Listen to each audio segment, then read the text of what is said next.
Acompáñame a Primera de Reyes, capítulo 3, versículo 1. Espero que el día de hoy se pueda crecer en su espíritu y que esta palabra de parte de Dios se convierta en una herramienta que es más efectiva que el dinero, que es más efectiva que un título, que el buen nombre, porque es la palabra de Dios que es suficiente para todo. Primera de Reyes, capítulo 3, versículo 1. Salomón se casó con la hija del rey de Egipto y además hizo un pacto de paz con él. Luego llevó a su esposa a vivir en la parte más antigua de Jerusalén, conocida como Ciudad de David. Mientras tanto, él se dedicó a terminar de construir el palacio, el templo de Dios y el muro que rodeaba toda la ciudad. Este rey le dio como, luego vamos a identificar el nombre de este rey, de este faraón, pero él le dio como dote por su hija Salomón la ciudad de Gezer, que está entre Jerusalén y Tel Aviv. Y allí él le dio esta ciudad para que él pudiera habitar también con su esposa y tuviera autoridad sobre ese territorio. Mire la dote que estaba dando, todo un territorio que había conquistado. Salomón se casó ¿con quién?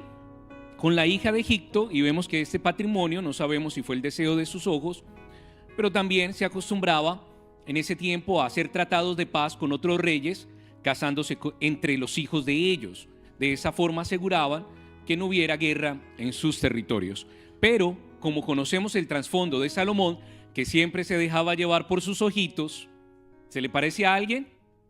A Sansón, que también se dejaba llevar por los ojos y cometió un grave error.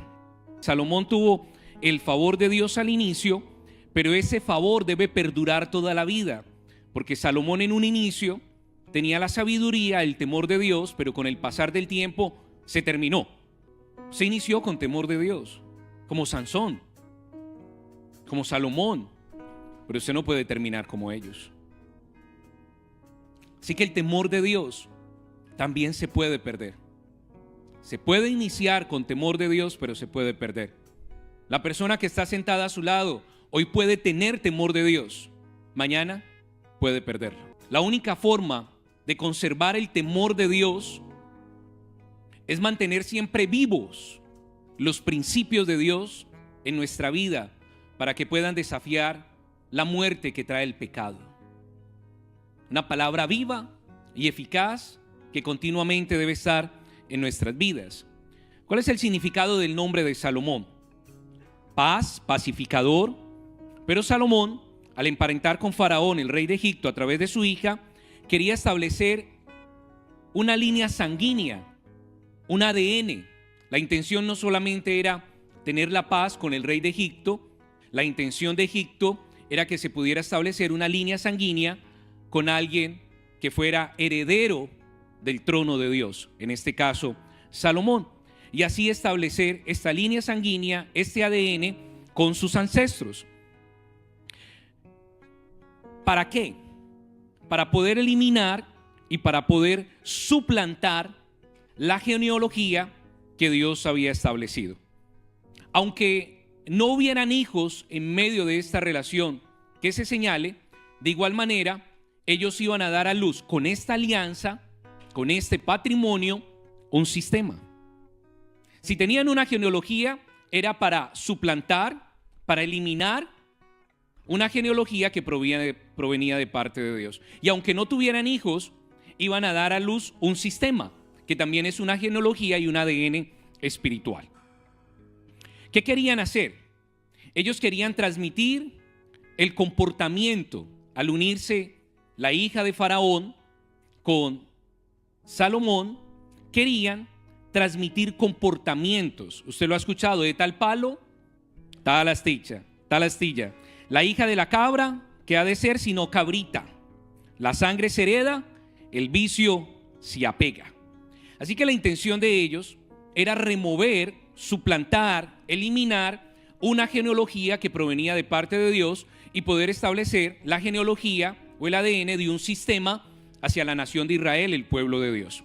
Vaya conmigo a Juan capítulo 7, versículo 42. La Biblia dice que el Mesías debe ser de la misma familia del rey David y que nacerá en Belén, el pueblo de donde era David. Isaías capítulo 11, versículo 1. Si de un tronco viejo sale un retoño, también de la familia de David saldrá un nuevo rey. Así que ¿cuál era el propósito de Egipto? Al emparentar con Salomón, eliminar al Mesías, un linaje que afirmaría un reino. Así que la intención no era casarse solamente con una mujer de otra nación. Al él unirse a una mujer que no tenía temor de Dios, que no pertenecía al pueblo de Dios, estaba removiendo un ADN, un linaje. Estaban dando a luz un sistema que estaba en contra de lo que Dios había establecido, y que en lugar de que existiera una línea de un Mesías, porque Salomón era el hijo de David, estaba en la continuidad de la línea de un Mesías, porque nuestro Salvador viene de la raíz de David. Lo que querían establecer era un sistema de Egipto, del cual usted ya conoce que es un sistema de pecado, es un sistema de esclavitud y es un sistema de idolatría. Nosotros, los hijos de Dios, no podemos unirnos a otra familia. Nosotros, los hijos de Dios, no nos casamos con los de Egipto, no nos casamos con los de otras naciones. ¿Por qué? Porque al nosotros, alguna persona unirse a otra persona que no tiene temor de Dios, va a perder una descendencia, va a perder un linaje y va a traer un sistema de mezclas. Y ese es el propósito de las tinieblas, que el conocimiento de Dios sea removido de la tierra. Pero la Biblia nos enseña que la tierra debe ser llena del conocimiento de Dios. José, mire lo que sucede con Egipto. José, el hijo de Jacob, tuvo una conspiración de muerte en Egipto, cuando la mujer de Potifar quería dormir con él. Génesis capítulo 39, versículo 5.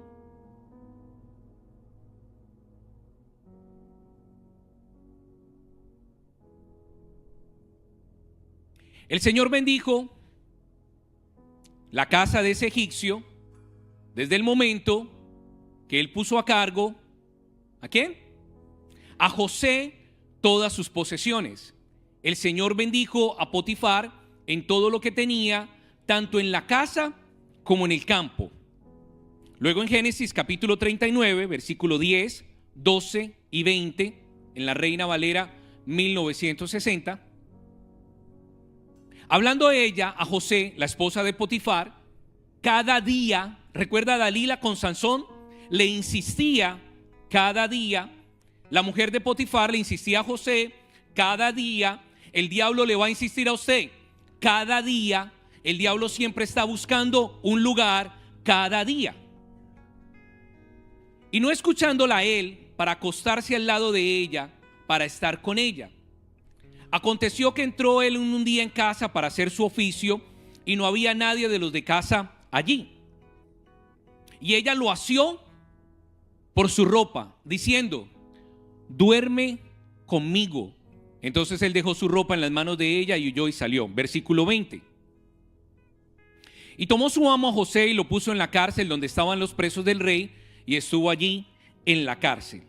La Biblia usa la expresión dormir para la muerte. Segunda de Samuel capítulo 7, versículo 12, en la Reina Valera 1960.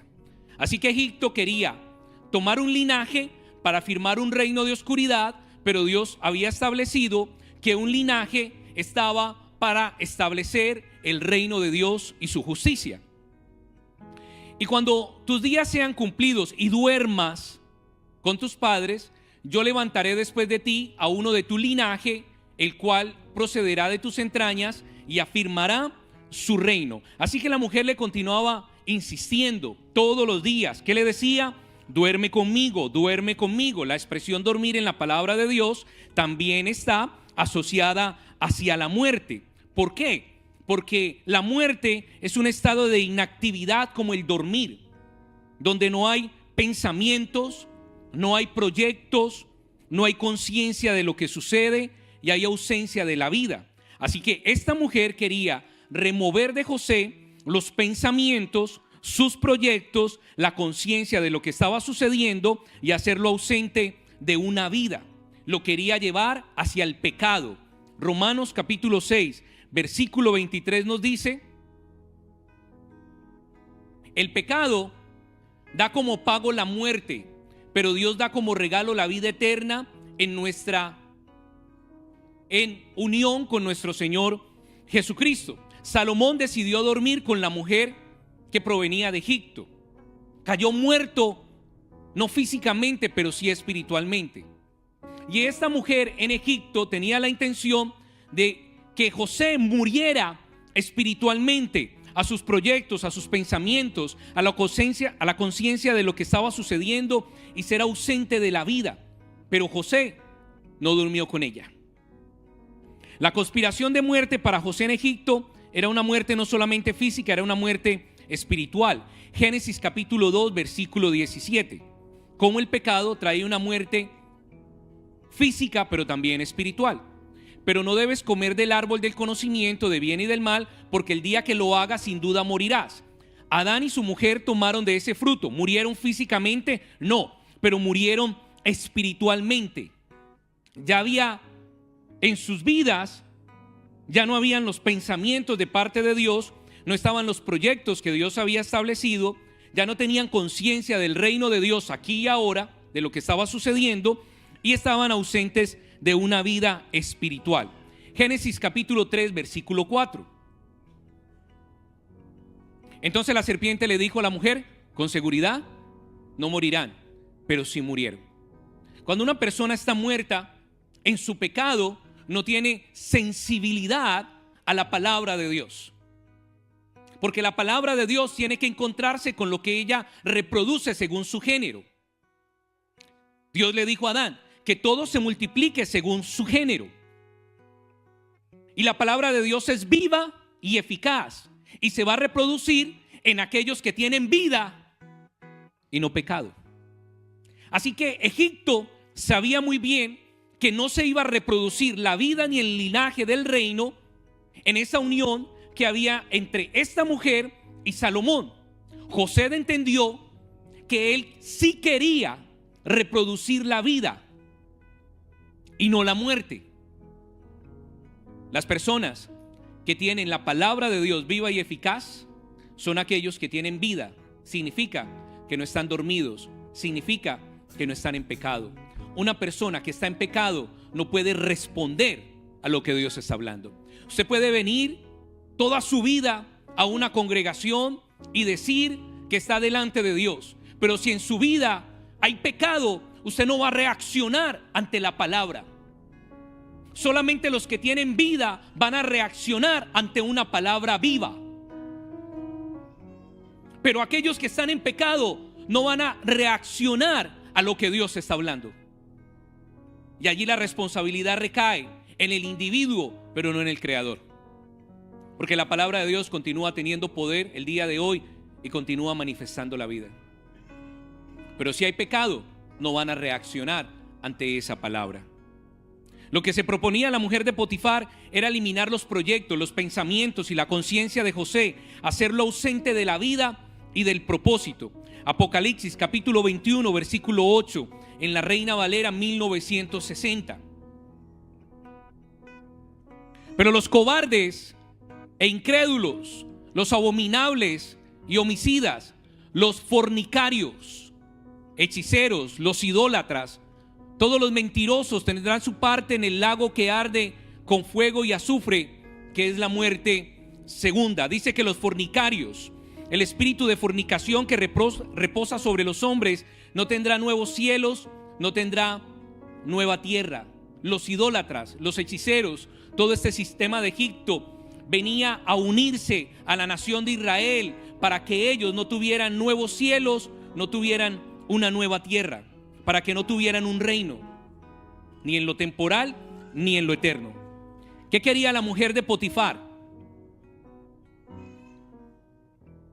Tomar de José linaje y reino.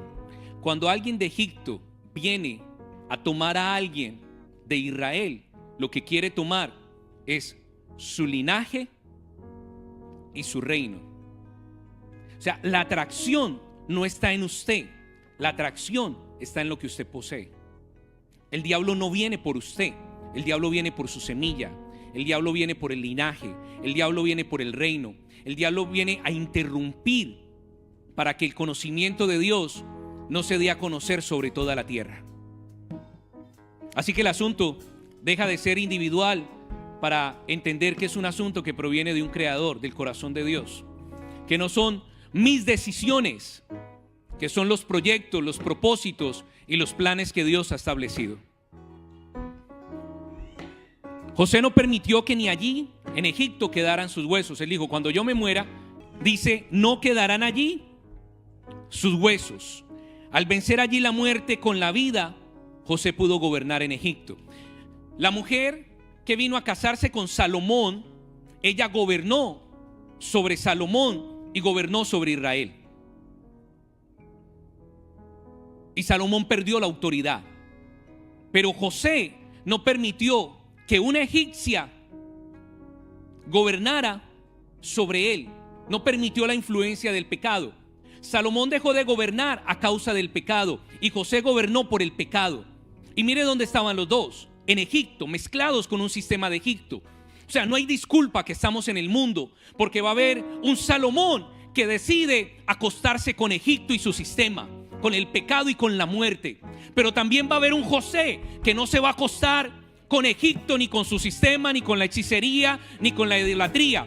Salomón, aunque gobernaba, fue temporal, porque perdió su gobierno al mezclar el reino de Dios con lo que él no había establecido. Y José, aún estando en Egipto, gobernó sobre Egipto.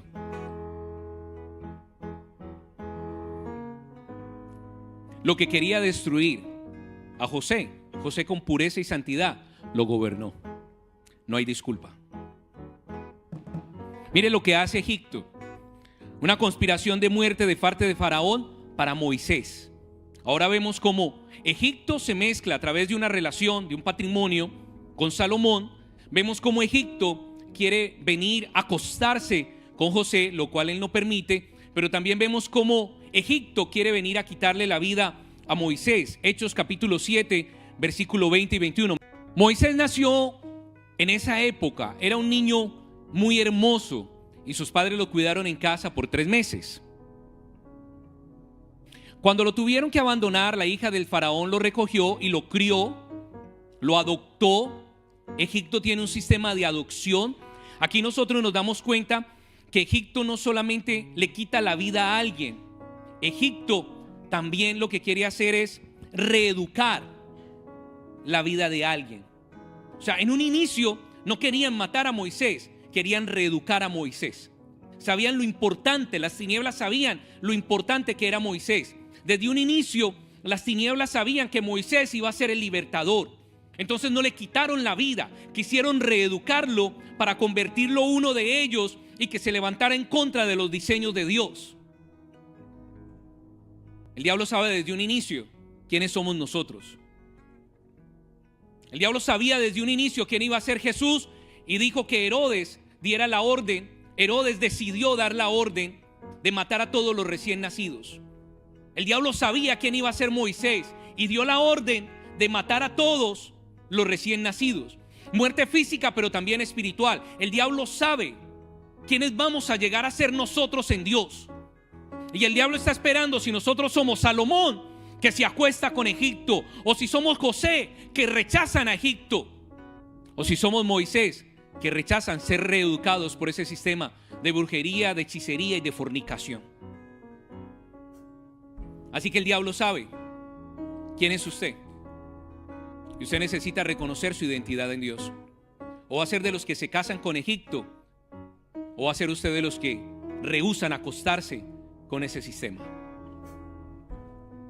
Moisés tenía una vida garantizada, una vida llena de privilegios y de placeres.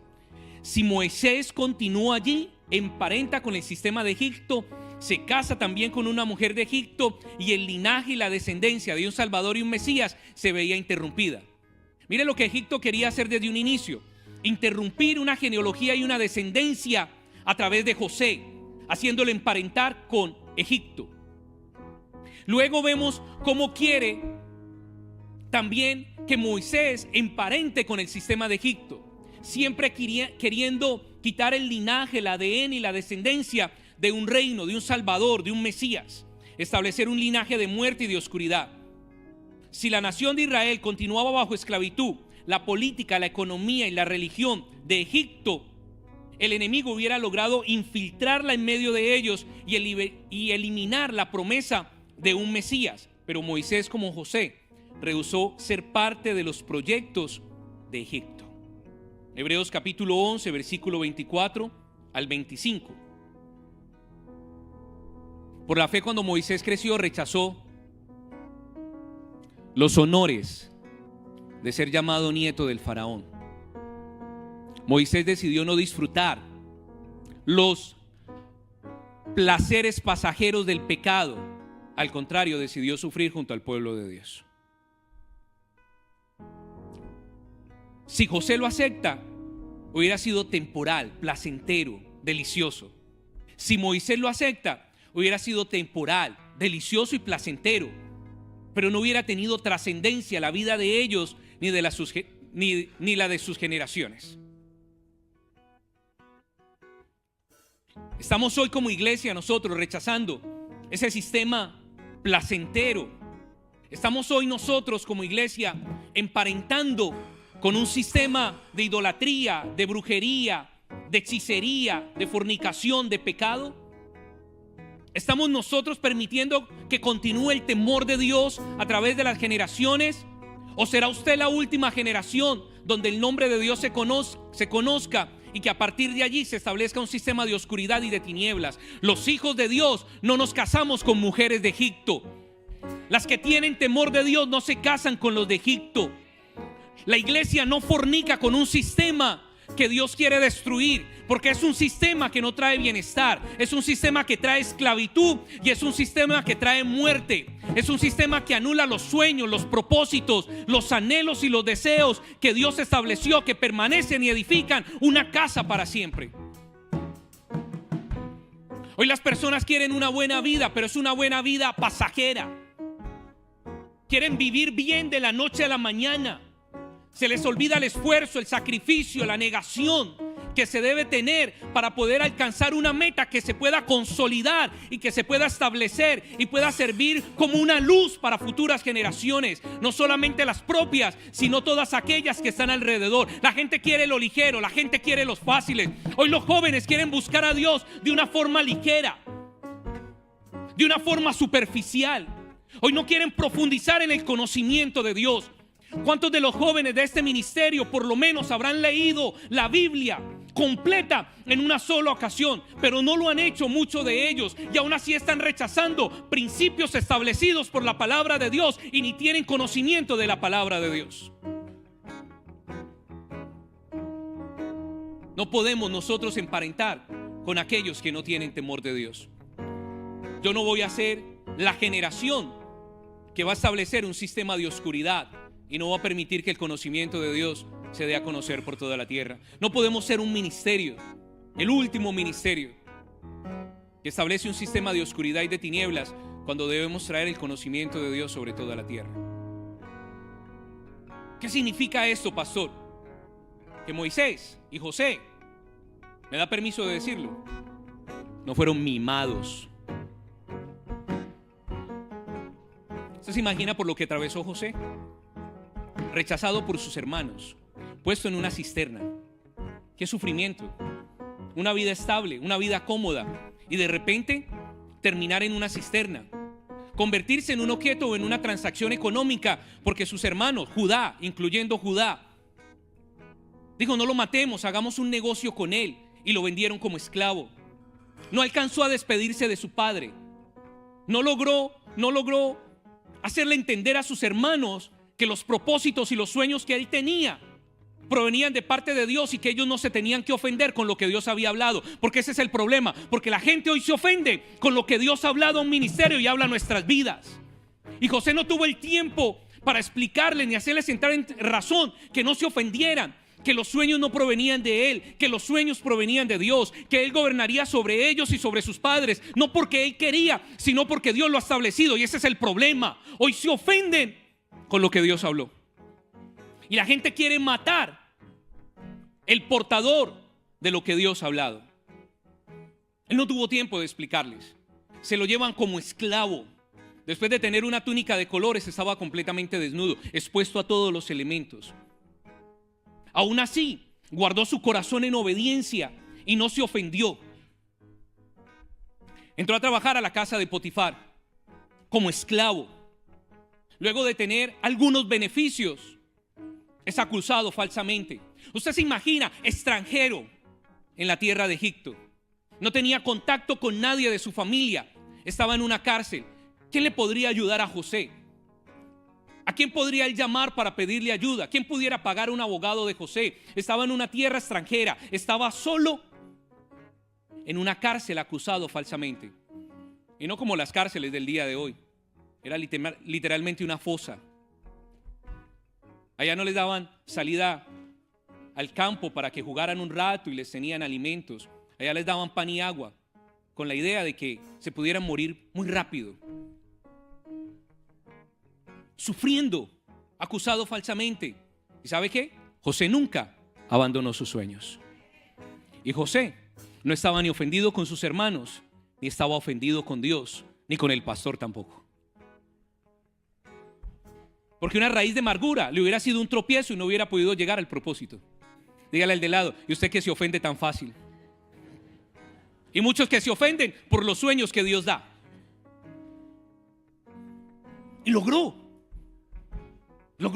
establecer una conexión en la cárcel a través del copero. Él pudo identificar realmente lo que le iba a suceder al panadero. El panadero se iba a morir, el copero iba a vivir. ¿Y sabe qué hace él? El copero sale de la cárcel y se olvida de José. Y José no era un mimado.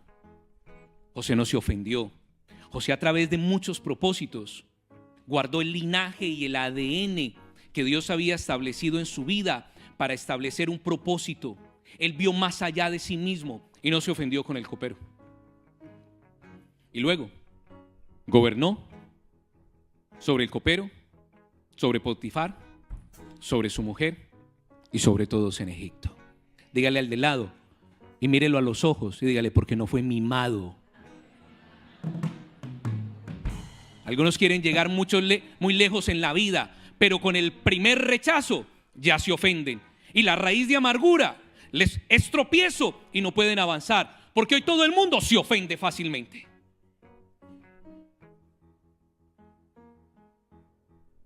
Moisés salió de la casa de sus padres. Luego regresó nuevamente para poder alimentarlo su mamá, pero luego lo tuvieron que sacar. No se ofendió con sus padres. Y lo llevaron a Egipto, un lugar que ni él quería estar.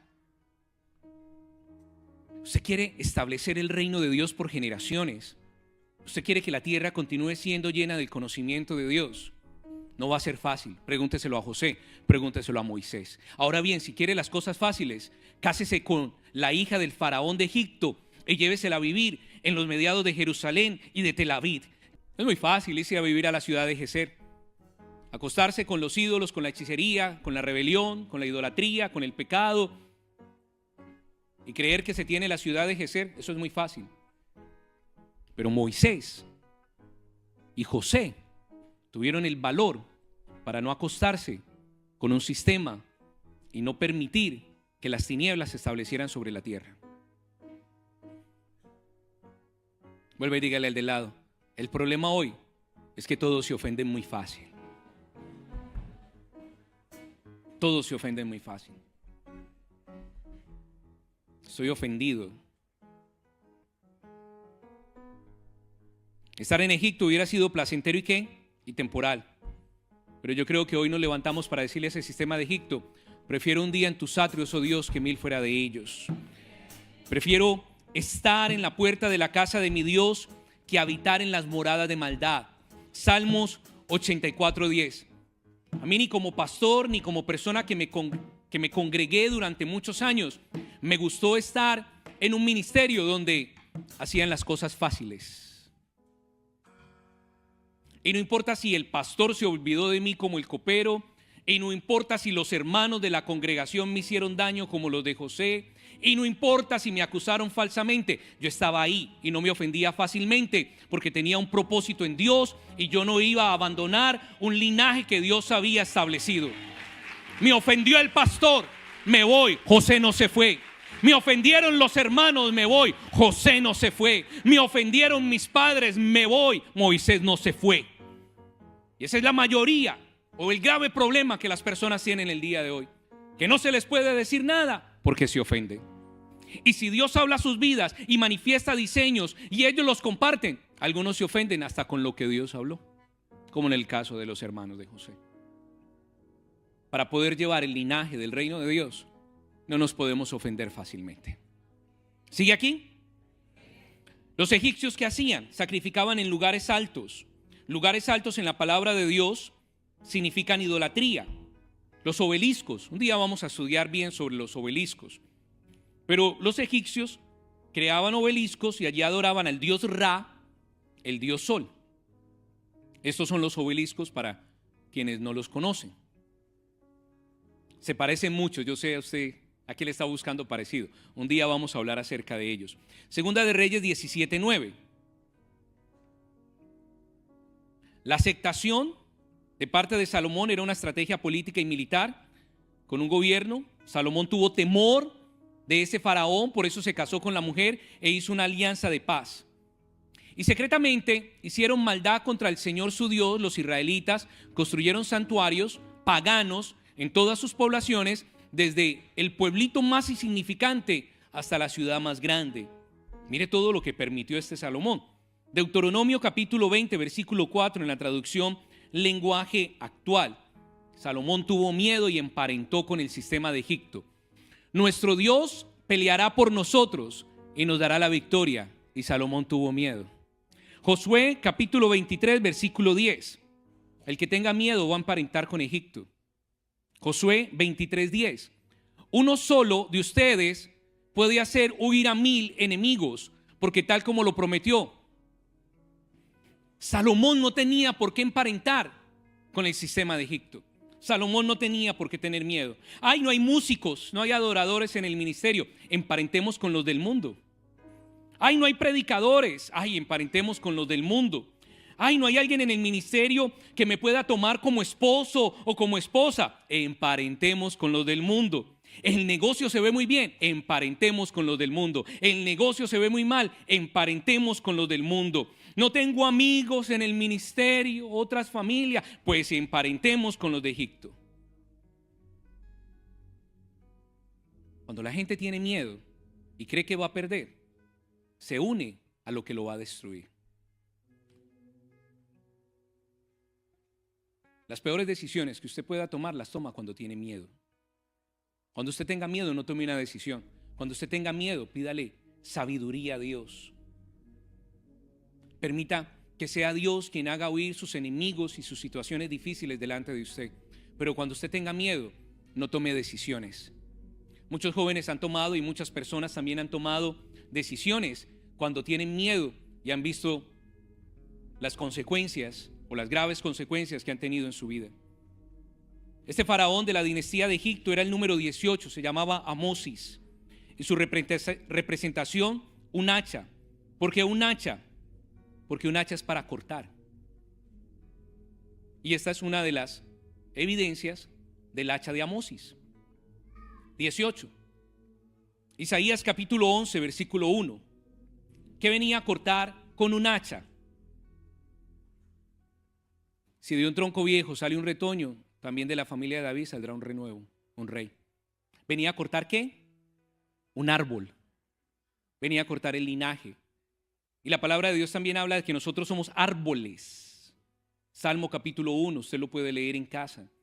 Venía a cortar genealogías, venía ¿a qué? Un linaje.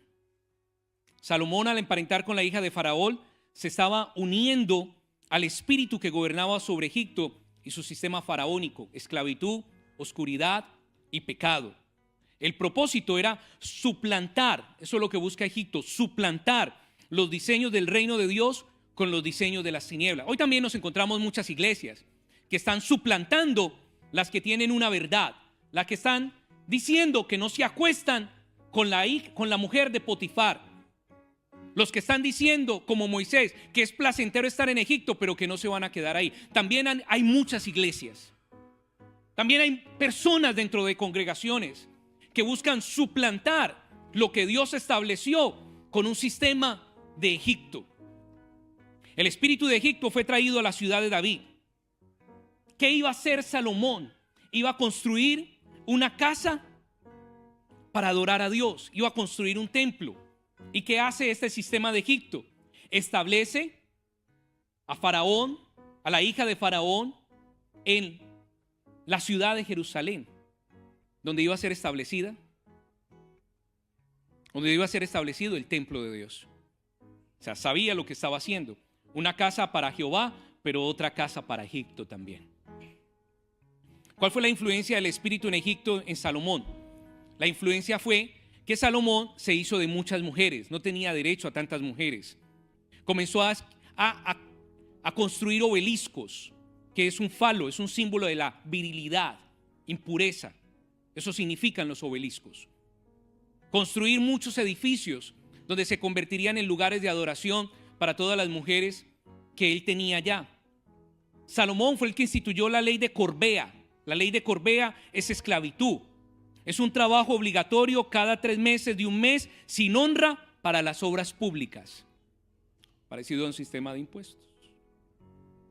¿La ley de qué? De Corbea, que era una ley de esclavitud.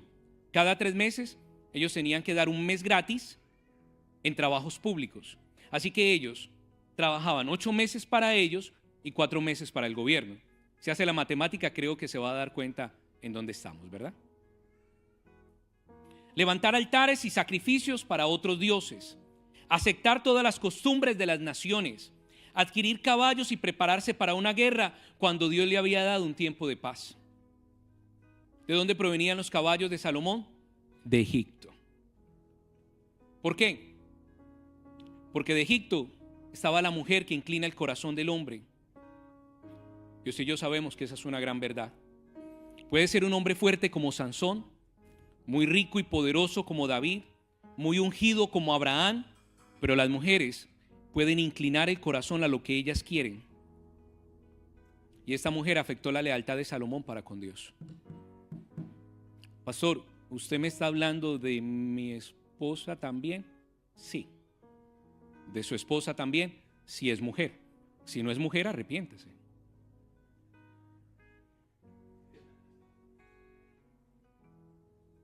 Si su esposa puede inclinar su corazón al temor de Dios, o su esposa puede inclinar su corazón hacia el sistema de Egipto. Bien dice la Biblia, una mujer sabia edifica la casa, pero una necia con las manos las destruye. Y la mujer, no lo olvide, tiene la capacidad de reducir al hombre a un bocado de pan. Sí, una esposa puede inclinar su corazón hacia Dios, o una esposa puede inclinar su corazón hacia un sistema de tinieblas. Segunda de Samuel, capítulo 7, versículo 13, 16 y 29. A él sí lo dejaré que me construya una casa, David, y haré que su reino dure para siempre. El 16. Además, yo haré que el reino de tus hijos sea firme y dure para siempre. El 29. Te ruego, puede leerlo conmigo, que los bendigas para que siempre te sirvan. Tú eres Dios y lo que dices es verdad. Por eso estoy seguro de que cumplirás lo que has prometido. También sé que si tú los bendices, ellos te servirán para siempre. Léalo luego en casa, que está bien hermoso lo que dice aquí David. Entonces, Salomón permitió que se levantara un espíritu de Egipto. Ese espíritu que se levantó en contra de José y en contra de Moisés para destruir un linaje. Salomón dio lugar al pecado y a la oscuridad. Primera de Reyes, capítulo 9, 4 al 9. En cuanto a ti, si me sirves con honestidad y rectitud, como David tu papá, me obedeces en todo lo que te he ordenado y cumples mis leyes y decretos, entonces yo confirmaré para siempre tu dinastía en Israel, de acuerdo a la promesa que le hice a David tu papá, cuando le asegure que siempre gobernaría un descendiente de él en el trono de Israel. Pero ustedes y sus descendientes dejan de seguirme. Había una promesa, pero dice, si se apartan de mí para servir y adorar a otros dioses y ya no cumplen los mandamientos y las leyes que les di, yo arrancaré a Israel de la tierra que les he dado y también arrojaré de mi vista el templo que consagré para que dé honra a mi nombre. Israel se convertirá en un objeto de burla y escarnio entre todas las naciones. Entonces este templo se convertirá en un montón de ruinas. Todo lo que pase quedará impresionado y dirá y burlonamente, ¿por qué le hizo el Señor esto tan horrible a este país y a este templo? Se le contestará, sucedió así porque ellos abandonaron al Señor su Dios, que sacó a sus antepasados de Egipto, y se aferraron a otros dioses, lo adoraron y sirvieron. Por eso el Señor hizo que les ocurriera este desastre. Mire, una primera generación que decide arrepentirse de sus pecados y honrar a Dios. Una segunda generación que le habían dejado los diseños y la plataforma para construir un templo, un lugar de reunión donde Dios se manifestaría a ellos. Una generación que salió de Egipto, de la esclavitud, del pecado y de la guerra, y le establecieron en un gobierno de paz. Nosotros, la mayoría de los que estamos aquí, somos la primera generación que salió del pecado, de la oscuridad y de Egipto.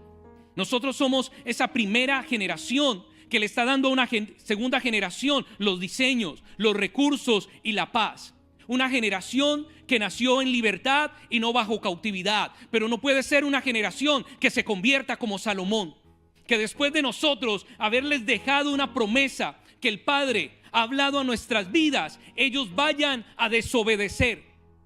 Porque aunque Dios haya hablado a nuestras vidas y por amor a nosotros pueda permitir que su palabra continúe, aún también promete que va a arrancar y va a traer ruinas sobre esa segunda generación. Que el templo que les dio para construir va a ser derribado, que la ciudad donde iban a habitar va a ser derribado. ¿Dónde está el descuido de la iglesia de Jesucristo?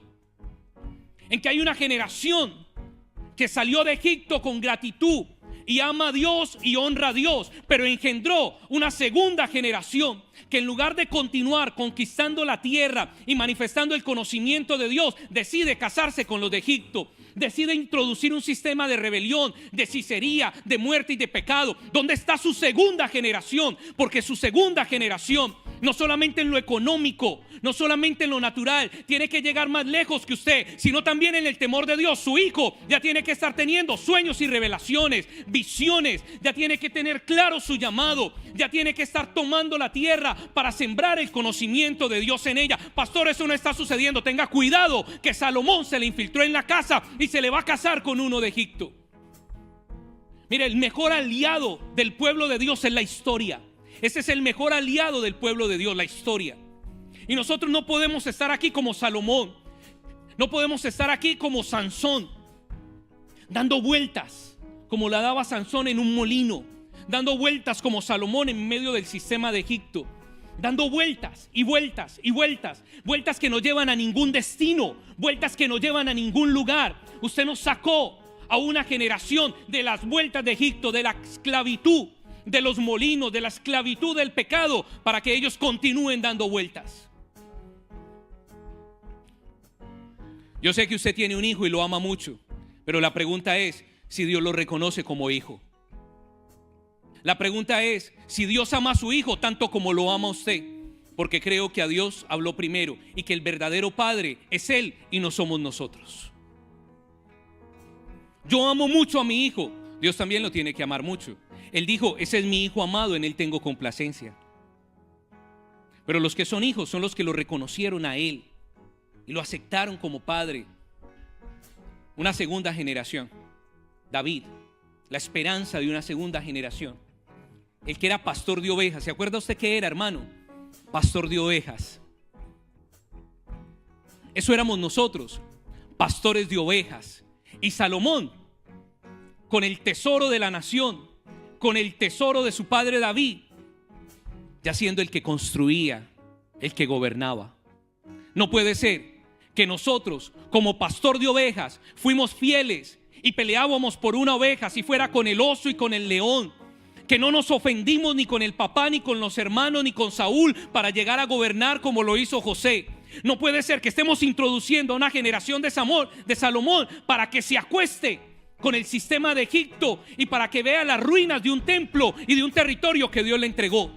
Perdóneme si se ofende con la verdad, pero ya la palabra de Dios me dice que muchos se ofendían con ella también. Pero los que se ofendían por raíces de amargura no lograban avanzar. Así que si usted no se ofende el día de hoy, logrará avanzar y logrará poder tener los propósitos y los anhelos que Dios estableció. No estamos engendrando hijos para que vean destrucción. Estamos engendrando hijos para que vean los propósitos y los diseños del reino de Dios. Usted sabe que su hijo puede ser más que un pastor de ovejas. Usted trabajó para que él no fuera un pastor de ovejas. Y no puede ser que ahora que se llama Salomón y que tiene todo lo que necesita, termine acostándose con el sistema de Egipto. No puede ser que tanto pelear con el oso y el león para sacarlos de la pobreza, para sacarlos de la escasez, para sacarlos de la amargura, para sacarlos del dolor, luego ellos vengan a aceptar como un tratado de paz a una mujer que proviene de Egipto, cuando deberían de aceptar lo que Dios habló, que Él va a pelear por ellos y que Él les va a dar una victoria. No puede ser que cuando les hizo falta y les dio miedo, se fueron a mezclar con las drogas, se fueron a mezclar con la impureza, se fueron a mezclar con las relaciones equivocadas, se fueron a mezclar con las doctrinas que no provienen del corazón de Dios. Usted peleó mucho, hermano, con osos y con leones. Mucho que le tocó sufrir en medio de las ovejas para que le venga Salomón Jr. y convierta en una ruina todo por lo que Dios trabajó y lo dispuso en sus manos. Préstele atención a sus hijos, hermano, porque no son suyos, son de Dios. Préstele atención a sus hijos, que sus hijos se pueden convertir en una deuda. Porque si usted no hace las cosas bien con ellos y no los instruye a ellos en la responsabilidad que Dios le entregó, usted paga. Porque usted es administrador, porque usted es mayordomo, porque usted no es el dueño, porque usted va a tener que rendir cuentas. Y usted lo va a llevar hasta el punto donde usted pueda decir: Señor, en lo poco he sido fiel, hasta aquí llegué con Él, ya de aquí en adelante Él decide su camino, pero en lo poco he sido fiel. No vaya a ser que en lo poco que usted tiene que ser fiel, sea infiel. Primera de Reyes 9, 4 al 9, puede continuar. Entonces este templo se convertirá en un montón de ruinas. Todo el que pase quedará impresionado y dirá burlonamente, como se burlaban de Sansón, recuerda. Se le contestará: sucedió porque ellos abandonaron a Dios.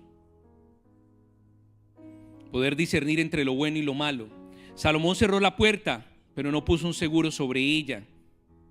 Permitió nuevamente el ingreso de la hija de Faraón. Deuteronomio 17, 16 y 17. Mire lo que se le olvidó a Salomón. Él no deberá acumular caballos para sí mismo, los compró de Egipto, preparándose para la guerra. Tampoco deberá enviar gente de vuelta a Egipto para comprar más caballos, porque el Señor dijo: ustedes nunca deben volver por ese camino. Tampoco deberán casarse con muchas esposas. Eso sí lo tenemos claro, hermano. Si hoy, por la misericordia de Dios, puede con la que tiene, no venga a pedir la bendición de Abraham, porque si no, se le pervertirá el corazón.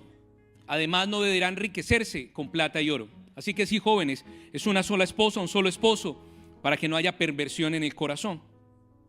Primera de Reyes, capítulo 10, versículo 26 y 29. Así que Salomón reunió un gran número de carros de combate y caballos. ¿Para qué? Tenía 1,400 carros y 12,000 jinetes. Salomón construyó cuarteles de estacionamiento para los carros y también mantuvo algunos en Jerusalén. No tenía necesidad de hacerlo. Se importaba un carro de Egipto a un costo de la ley de Corbea, del esfuerzo de los demás, 600 monedas de plata y un caballo a 150, para luego venderlos a todos los reyes hititas y sirios por intermedio de los comerciantes de Salomón, haciendo negocios con los de otras naciones. Primera de Reyes 11, versículo 1 al 2. Al rey Salomón le gustaba mucho, además de la hija de Faraón, tenía mujeres, mire, hititas, no de Israel, y mujeres de los moabitas, amonitas, edomitas y sidonios. O sea, la hija de Faraón, en especial ella, le hizo adorar la Trinidad o la tríada de Egipto. ¿Cuál es la tríada de Egipto? Ra, que es representado por un halcón. Era el dios egipcio del sol, el más importante de todos en Egipto. Aset, que era representado por un burro o un cerdo, era el dios del caos, el dios de los infiernos. A Isis, de esa usted sabe muy bien, la diosa madre de todo Egipto, además de ser la diosa principal del reino de la muerte. Mire las de Moab, lo que lo llevaron a hacer: adoración a Astarte o a Diana o la actual Virgen María. Las de Amón, adoración al dios Tamuz, ofrecían sus hijos para nacer en sacrificio, el aborto. Las de Edom adoraban el sexo. Las de Sidón adoraban la astrología. Las eteas eran descendientes de Saúl y se caracterizaban por su carnalidad, vendían su primogenitura por un plato de lentejas. No solamente fue que se le antojó casarse con la hija de Faraón. Mire todo el contexto, mire todo lo que está trayendo. Mateo capítulo 2, versículo 13. ¿Se ha preguntado si alguna vez por qué Jesús cuando nació tuvo que ir a Egipto? ¿Ahora lo entiende? Mateo 2, 13. Después de que los sabios se fueron, un ángel del Señor le apareció a José en un sueño y le dijo: levántate y huye a Egipto con el niño y su mamá. Quédate allá hasta que yo te diga, porque Herodes va a buscar al niño. ¿Para qué? Para matarlos. Así que José debió de ir a Egipto. ¿Para qué? Para que la nación de Israel no fuera a perecer, para que la nación de Israel no dejara de existir. Él fue a Egipto para destruir y para confrontar desde el inicio de su ministerio el sistema al que Salomón le había dado lugar. Fue a demostrarle que él venía de José, el que no se acuesta con Egipto, y fue a demostrarle que en David, de la raíz de David, sí iba a venir un Mesías. Fue a demostrarle a Egipto que el ADN de ellos y el linaje de ellos y el reino de tiniebla de ellos no logró establecerse. Y fue lo primero que hizo Jesús después de haber nacido: ir a confrontar un sistema que quería destruir su propia vida. No se le olvide que a los problemas no se les da la espalda, a los problemas se les va de frente. Si Jesús no va a Egipto, ese sistema lo va a atacar por las espaldas y lo va a destruir. Y él dijo: yo no le voy a dar la espalda a Egipto. Es que yo soy él. Es que es el peleón. Es que es el muy complicado. Es que ese no se queda callado. Es que no. Él fue a confrontar un sistema. Si él no confronta el sistema acaba con él. Y si usted no confronta el sistema acaba con usted. Y Jesús dijo, a mis inicios, siendo un niño, porque aunque era un niño, ya era el Hijo de Dios. Aunque era un niño, ya tenía el Espíritu Santo. Aunque era un niño en edad y en apariencia, el Espíritu de él ya tenía la capacidad de poder decir: yo no me acuesto con Egipto y yo no me quedo viviendo en Egipto como lo hizo Moisés. ¿Para qué fue él? Para demostrarle a la nación de Israel que de Egipto no proviene el pan, que de Egipto no provienen los caballos, que de Egipto no proviene la victoria. Jesús dijo: no solamente de pan vivirá el hombre, sino de toda palabra que proviene de la boca de Dios. Él dijo: yo no necesito que Egipto nos alimente. El diablo fue lo primero que le ofreció: ¿por qué no convierte las piedras en pan? Todo esto te daré. Y él le dijo: no, yo no como de un sistema de Egipto. Nosotros no comemos del pecado, nosotros no comemos de la idolatría, nosotros no comemos de la hechicería, nosotros no comemos de las tinieblas. Nosotros lo que tenemos, lo tenemos. ¿Quién era David? Pastor de ovejas. ¿Qué era Jesús? El buen pastor que da su vida por las ovejas. Nosotros tenemos un hombre como David que peleó por nosotros con el oso y con el león para darnos libertad, que derribó a un hombre como Goliat para quitar la opresión de nuestras vidas, que nos dio los recursos y el linaje para poder dar a una generación para que pueda construir un templo y una ciudad que honre a Dios. Nosotros no necesitamos nada del sistema de Egipto. Nosotros necesitamos del reino de Dios y su justicia. Y los hijos de Dios, para poder tener, no tienen que emparentar con ellos, ni acostarse con ellos, ni quedarse viviendo con ellos. Yo no entiendo a la iglesia de Jesucristo el día de hoy, que quiere avanzar durmiendo con Egipto, quiere avanzar quedándose a vivir en Egipto. Lo que Dios nos dio a nosotros, Egipto no lo puede comparar, no puede igualar Egipto lo que Dios nos ha entregado. Y lo demostró José, y lo demostró Moisés, y lo demostró Jesús. No pueden igualar lo que nosotros tenemos el día de hoy. Nosotros tenemos una bendición que es integral. Tenemos trabajo, pero tenemos familia. Tenemos familia y tenemos llamado. Tenemos llamado y tenemos una congregación. Tenemos una congregación y tenemos generaciones. Nosotros tenemos una vida en integridad, integral. No tenemos trabajo, algunos tienen trabajo y no tienen familia. Tienen familia y no tienen llamado. Tienen un llamado pero se quedan sin generaciones. No, nosotros tenemos una bendición integral. Y eso Egipto nunca lo va a poder igualar. Y Jesús dice, no solamente de pan vivirá el hombre, sino de toda palabra que proviene de la boca de Dios. Y eso lo dice en el Padre Nuestro, danos el pan de cada día. Y le dice, perdona nuestras ofensas, como también nosotros perdonamos a los que nos ofenden. O sea que ya hay pan.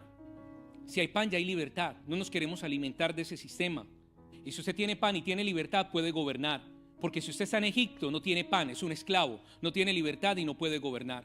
José dijo, yo tengo pan, yo tengo libertad, yo gobierno. Moisés dijo, yo tengo pan, yo tengo libertad, yo gobierno. Jesús dijo, yo tengo pan, yo tengo libertad y ahora gobierno. Y Salomón dijo, yo tengo pan, no tengo libertad, y se acabó el gobierno de Salomón.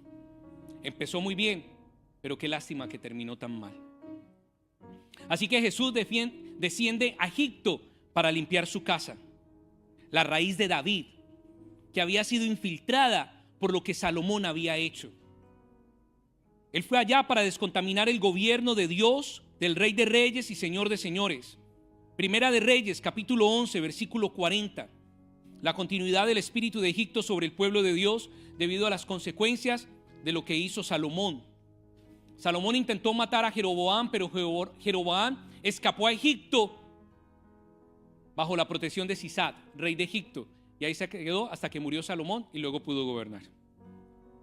Así que lo que hicimos en el pasado no nos garantiza lo que vamos a hacer el día de hoy. Lo que hizo Salomón en el pasado no le garantizó continuar siendo un hombre conforme al corazón de Dios como lo fue su padre.